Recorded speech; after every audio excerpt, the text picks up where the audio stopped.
가장 가까운 휴식. 맥심 TOP. 오늘 함께 할 이야기는 바로 이겁니다. 나이 들수록 친구가 중요한 이유. 이 친구에 대한 여러 연구 결과들 중에 뭐가 있냐면 언덕 실험이라는 게 있습니다. 버지니아 대학에서 굉장히 재밌는 연구를 하나 했어요. 이거 백팩에다가 아주 무거운 짐을 지게 하고 한 그룹은 언덕 앞에 혼자 서게 하고 다른 한 그룹은 친구들과 함께 서게 했어요. 그랬더니 친구들과 함께 섰던 그룹이 이 짐이 더 가볍다고 느끼고 이 길이 더 가깝다고 느꼈어요. 이게 참 재밌죠? 아직 넘지도 않은 길인데, 아직 가지도 않은 길인데 이 친구라고 하는 개념이 정말 정서적으로 이미 내 짐을 가볍게 만드는 아주 정신적인 중요한 역할을 하는 사람들이라는 거죠. 중요하지, 친구. 친구 얘기하면 벌써 둘 중에 하나예요. 눈이 반짝 뜨이거나 아니면 절로 한숨이 나오거나. 그래서 제가 먼저 여러분들께 먼저 여쭤보겠습니다. 두 분이 생각하는 친구의 기준이랄까? 혹시 그런 게 있을까요?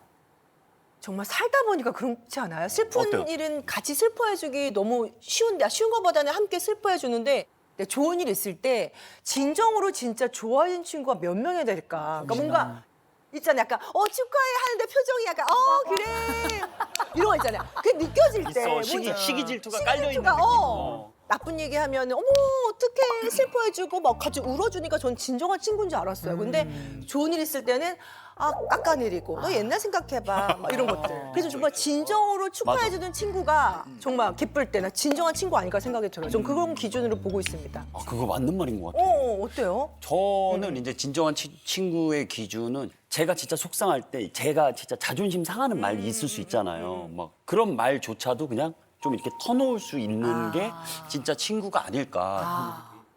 그리고 마지막에 그 말을 붙이죠. 너만 알고 있어. 중요한 거야. 너만 알고 있어. 아마 각자가 생각하는 친구는 이런 거야라는 나름의 정의가 있을 거예요. 그런데 우리가 최근에 이런 얘기들을 SNS를 통해서 하든지 강연 현장에서 하든지 아니면 유튜브를 통해서 하든지 이런 공개 강연을 하잖아요. 그러면 댓글이 붙어요. 친구고 나발이고 혼자가 편하다. 이게 가장 첫 번째 댓글입니다. 저는 그래서 이런 말씀을 드립니다. 살아가면서 어떠한 것이 나에게 중요한 것인지 얘기를 할 때 저는 이 관계력이 되게 중요하다고 생각하는데 생각해보면 요즘은 너나 할 것 없이 다 외롭다 말하잖아요. 우리나라에 10명 있으면 그중에 4명이 외롭다 말합니다. 그런데 이런 외로움이 단순한 문제가 아니고요. 실제 우리가 외로움을 경험했을 때 우리 몸이 미치는 영향, 하루에 담배 15개 피 정도를 핀 정도의 효과를 낸다. 그만큼 악영향이라는 건데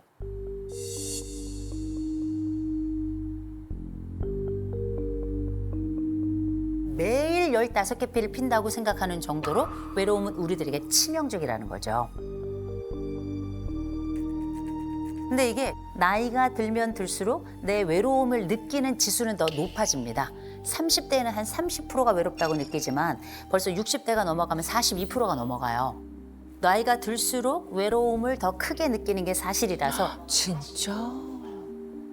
나이 들수록 이 깐부가 중요해진다. 좁더라도 깊은 관계를 요청하게 된다. 근데 우리가 친구가 몇 명일까 생각해보면 10손가락이 벗어나는 분들도 계시고 손가락이 채 하나가 접히지 않는 분들도 계세요. 영국의 문화인류학자 이름이 던바라는 사람이 있는데 도대체 사람들은 몇 명의 친구가 있을까? 또 몇 명까지 우리가 사람을 관리할 수 있을까? 찐친은 몇 명일까? 이런 것에 대한 연구를 한 게 있는데 한 사람이 관리 가능한 친구의 숫자가 150명 정도다. 라는 게 이제 던바의 수의 첫 번째고요. 그중에 찐친은 5명이다. 그래서 가만 생각해 보면 많은 거 아닌가? 찐친이 5명이나 돼? 이런 분들도 계시고 나 이거보다 훨씬 많은데 이런 분들 계시죠? 한국 사람들은 그 숫자가 조금 달라요. 한국 사람들이 생각하는 평균 친구의 숫자는 몇 명인가? 10.3명입니다. 10명이 넘어요. 머릿속으로 그렇게 많아? 그죠? 나는 지금 뭐 하나가 좀 꼽힐까 말까 막 이런데 더군다나 돈 빌려가는 애는 또 빼야 되잖아요. 그래서 고민이 많아지는데 제가 재미있는 말씀 드릴까요? 우리가 흔히 사회적 관계가 가장 확장되는 시기가 보통 30대라고 이야기하는데 실제 30대에는 7.3명이에요. 평균 7.3명. 그래서 우리가 알고 있는 평균보다 줄어들죠. 왜냐? 우리 이때 일도 해야 돼. 결혼해가지고 또 배우자도 있어. 거기다 또 애도 키워야 돼. 뭐 정신없이 바빠요. 그래서 오히려 이때는 친구의 숫자가 이때 감소하는 시기입니다. 재밌는 거 70대가 되면 평균 14.7명이 돼요. 확 늘어납니다. 이게 너무 재밌죠. 이 얘기를 통해서 우리가 알게 된 건 뭡니까? 아, 늙기만 기다려라. 우리는 늙는 순간 이때 친구 풍년인 시기가 다가온다. 저는 이거 들은 얘기인데요.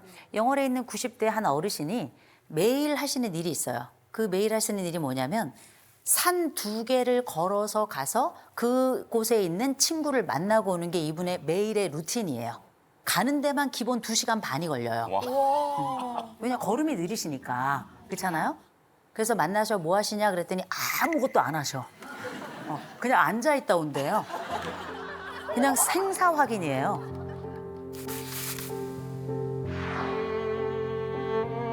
나와 함께 20대부터 만났던 그 친구를 70년째 그렇게 만나고 있는 겁니다. 비가 오나 눈이 오나 바람이 부거나 매일. 귀여우셔. 진짜. 그래서 이 정서적 간부라는 게 아무것도 아닌 것 같지만 그가 살아있다는 것만으로도 나의 세계가 안정성을 갖는 이게 어쩌면 가족이 줄 수 없는 그 독특한 사회적 핏줄이 나에게 주는 힘이라고 볼 수 있거든요. 그래서 어쩌면 나이가 더 들어서는 나의 생존이 그의 생존하고 직결되는 내 친구 관리를 잘해주면 내 수명도 늘어난다는 거 이제 말씀드리고요. 근데 생각해 보세요.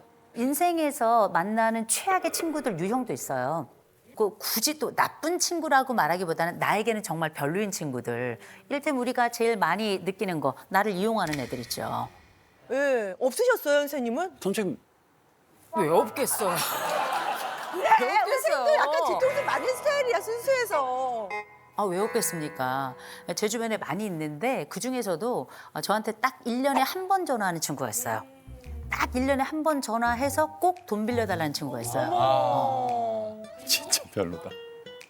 돈 빌릴 수 있어요. 빌릴 수 있는데 그러면 우리가 늘 항구적으로 괜찮은 관계라는 걸 서로 연락을 통해서 확인을 해야 되잖아요. 그런 거 전혀 없이 1년에 한 번 딱 전화해서 그다음에 돈을 빌려달라고 하잖아요. 이게 한 3번 정도 반복이 되니까 돈을 갚고 안 갚고의 문제도 있지만 이 친구가 나를 뭘로 보는지 배 갈린 돼지 저금통으로 보는 건 아닌지 약간 이런 느낌이 좀 들더라고요. 그래서 그 뒤로는 연락은 하지만 저는 돈은 이제 더 이상은 빌려주지 않아요. 참고로 받지도 못했습니다. 받지도 못했는데 제가 너무 놀란 게 그 친구 애가 이제 결혼을 했어요. 결혼을 하는데 호텔에서 결혼을 하더라고요. 호텔 결혼이 얼마인지 아시죠? 꽃값만 몇 천만 원이에요. 근데 저에게 빌려간 돈은 안 갚으니까 그게 눈이 진짜 뚜껑 열려. 저는 그래서 제가 그 친구 딸 결혼할 때 거기 있는 꽃 제가 다 가져왔어요. 집에다가 막 여기저기다가 백합이 재채기가 나가지고 제가 오죽했으면 그렇게 했어요. 이렇게 나를 이용하는 친구들은 어떻게 보면 최악의 친구가 아닌가 이런 생각이 들고요. 또 하나는 나를 학대하거나 착취하는 친구들이 있어요. 여러분 보세요. 이쁜 애들 중에 이쁘고 날씬 애들 중에 옆에 뚱뚱한 애들 데리고 다니는 친구들이 있어요. 꼭 있다? 왜 저만 당한 경험이에요? 있어요. 아니 제 친구 중에 제가 왜 이런 얘기를 하는지 모르겠는데 아니 제 친구 중에 정말 얘는 지금 생각해도 예뻐요. 걔네 집 앞은 늘 남자애들이 문전성시해요. 저희 집은 그냥 개만 짖어요. 그런데 이 친구는 남자애들 만나러 갈 때 맨날 저를 데려가는 거예요. 그리고 딱 봐도 얘만 딱 빛나도록. 어머, 어떡해. 자기가 미팅을 주선하고 나머지는 다 못난이들 데리고 나가고 그리고 우리는 못난이 역할을 하고 나서 아무도 애프터를 못 받고 걔만 저희를 통해서 걔 연락처를 받은 제 파트너가 걔한테 연락하고 어머, 어떡해. 뭐 이런 식으로 이렇게 3번, 4번 같이 미팅에 나가고 우린 폭탄이 되고 막 이런 상황이 되고 나니까 나중에는 얘가 우리를 이용하는구나. 뭐 이런 식으로 저도 많이 아팠습니다. 근데 이런 경우는 전형적으로 어쩌면 나르시시즘을 가지고 있는 아이들의 특징이기도 해요. 그러니까 기꺼이 친구들을 반복적으로 착취했겠죠. 세 번째, 우리가 최악의 친구라고 생각하고 만나지 말아야 될 친구 중에 하나는 나의 모든 부탁을 다 거절하는 친구들이 있어요. 대부분의 사람들은 미안해서 거절을 잘 못해요. 10중 8구는. 그런데 내가 했던 모든 부탁에 대해 모두 다 거절을 한다? 걔는 나를 증오하는 애예요. 나를 싫어하거나 나를 우습게 하는 애인 겁니다. 그래서 무조건 밀어내고 무조건 싫다 말할 건 아니지만 한 번쯤은 이렇게 이 친구들이 어떤 친구들인가 생각해 볼 기회는 가져보면 좋겠다라는 차원에서 좀 말씀을 드린 거고요. 근데 한 가지, 여러 얘기가 많이 있겠지만 제가 한 가지는 말씀드려야 될 것 같아요.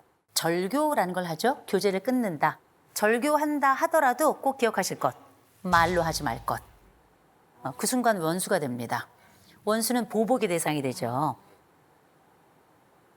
그래서 절교하고 싶은 친구가 있죠? 그냥 안 만나시면 돼요. 한 번 거절하고 2번 거절하고 3번 거절하면 눈치가 있는 사람이면 10중 8구 다음에 나랑 안 만나요. 그럼에도 불구하고 계속 만나자 그러는 건 목적이 있는 거예요. 뭐 돈을 빌릴 일이 있다든지 다른 목적성이 있는 거지 여러 번 거절하면 저절로 그 관계는 정리가 되는 거니까 굳이 내 입을 열어서 절교란 말은 안 하는 게 낫겠다라고 감히 말씀을 드립니다. 대신 우리가 인생에서 아무리 친하다 하더라도 하지 말아야 될 것도 있잖아요. 저는 하지 말아야 될 것들 중에 많이 있지만 제일 먼저 부정 유머는 쓰지 않도록 저는 꼭 권해드립니다. 부정 유머라는 게 뭐냐면 다른 친구, 이를테면 제가 영란 씨에게 제 친구를 소개해요. 영란 씨 제 친구예요. 얘가 제 친구들 중에 제일 못생기고 제일 뚱뚱한 애야.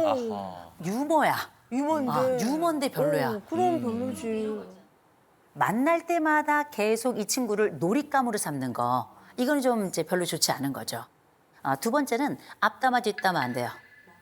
앞담화도 안 됩니다. 앞에서 내가 너 솔직히 말하니까 내가 너에게 얘기 말하는 거야. 근데 친구라도 마음 상해요. 그래서 웬만하면 앞담화도 하지 마시고요. 뒷담화는 당연히 안 됩니다. 그리고 또 한 가지, 우리 정말 친한 친구들 오래 유지하고 싶으면 비밀 얘기하지 마세요. 그래. 그래. 그러니까 나 너만 알고 있어야 돼. 근데 다음날 영철이가 알면 너야. 그렇죠? 이 세상에 비밀은 없어요. 왜?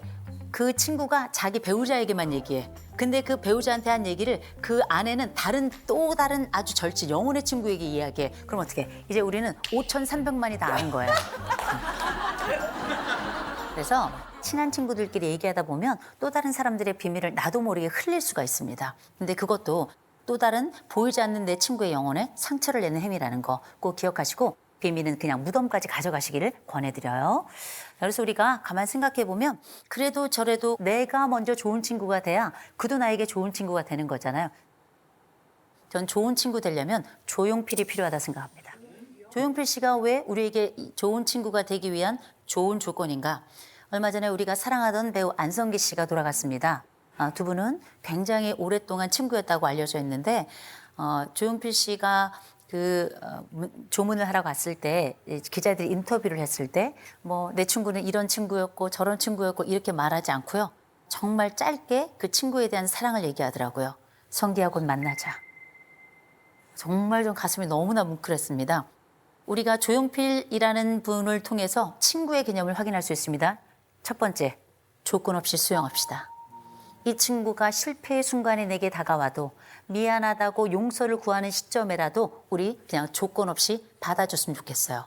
왜? 그 친구가 중요한 게 아니라 내가 그에게 좋은 친구가 되는 게 중요하기 때문입니다. 두 번째는 용기 있게 다가갔으면 좋겠어요. 때로는 내게 연락이 없는 친구라도 내가 좋은 친구가 먼저 되는 게 중요하다면 가끔 문자도 하세요.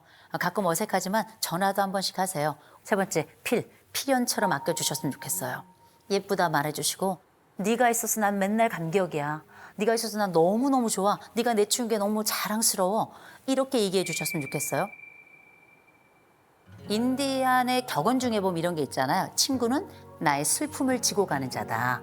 그렇죠? 슬픔도 등에 지고 같이 걸어갈 수 있는 좋은 친구 만들고 그 친구들 만끽하시길 바라겠습니다.